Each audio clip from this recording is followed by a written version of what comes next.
দু জায়গায় আক্রান্ত হলো পুলিশ। দু জায়গার ছবি আপনাদের সামনে তুলে ধরবো। একদিকে চুচুড়া হাসপাতালের সামনে যেখানে মার খেতে হলো পুলিশকে, হাসপাতাল রোডে হেলমেট না পরা বাইক আরোহীকে ধরার পরে উত্তেজনা তৈরি হয়। অন্যদিকে বেহালার ছবিও আপনাদের সামনে তুলে ধরছি। বেহালা ট্রাফিক সিগন্যাল ভাঙায় এক বাইককে আটকায় পুলিশ এবং তারপরেই পুলিশকে মারধর করা হয়। ট্রাফিক সার্জেন্টের বডি ক্যামেরা ও বাইকের চাবি কেড়ে নেবার অভিযোগ। অভিযুক্ত বাইক চালককে গ্রেফতার করেছে বেহালা থানার পুলিশ।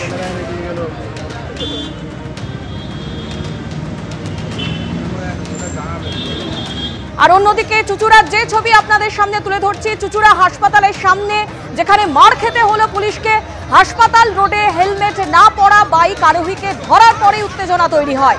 বাইক আরোহী সঙ্গীরা এসে পুলিশের উপর চড়াও হয় বলে অভিযোগ। রাস্তার উপরেই পুলিশকে মার, পাল্টা পুলিশের বিরুদ্ধে দুর্ব্যবহারের অভিযোগ উঠেছে।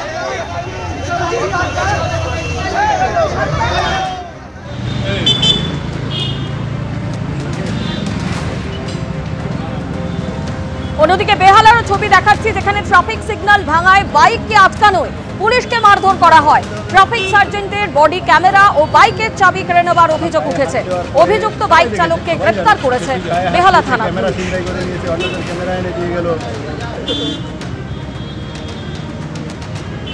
গতকাল সন্ধ্যে পুলিশ নিগ্রহের ঘটনাটি ঘটে বেহালা 14 নম্বর বাস স্ট্যান্ডের কাছে। সিগন্যাল ভাঙায় এক তরুণের বাইক আটকান ট্রাফিক সার্জেন্ট।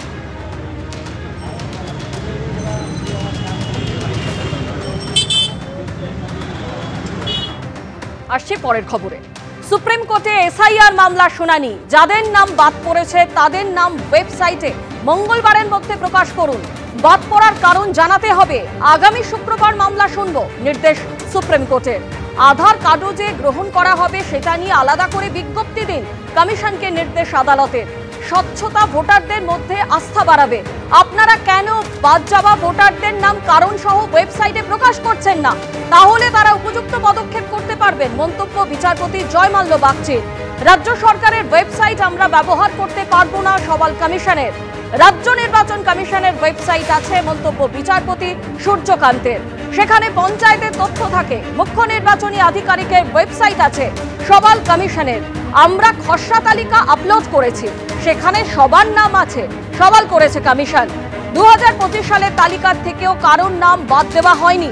চূড়ান্ত তালিকা প্রস্তুত হলে তবেই আগের তালিকায় পরিবর্তন আনা হবে, সওয়াল কমিশনের। ভোটার তালিকা সংশোধনের মাধ্যমে কি ভোটার কার্ড বাতিল করা হবে? প্রশ্ন বিচারপতি জয়মাল্য বাগচির। আপনারা সাধারণ মানুষের উদ্দেশ্যে একটি নোটিশ জারি করতে পারেন, কিভাবে তারা তালিকায় নিজের নাম খুঁজে বের করতে পারবে। তাহলে তাদের বুথ স্তরের কর্মীদের উপর নির্ভর করতে হবে না, মন্তব্য বিচারপতি সূর্যকান্তের। আপনাদের নোটিশে মৃত বা পরিচয় আলাদা করে উল্লেখ করুন। আর যারা এখনো নথি জমা করেননি তারা আধার কার্ড বা ভোটার কার্ড জমা করতে পারেন, মন্তব্য বিচারপতি সূর্যকান্তের। যাদের নাম বাদ পড়েছে তাদের নাম ওয়েবসাইটে মঙ্গলবারের মধ্যে প্রকাশ করুন। বাদ পড়ার কারণ জানাতে হবে। আগামী শুক্রবার মামলা শুনব, নির্দেশ সুপ্রিম কোর্টের।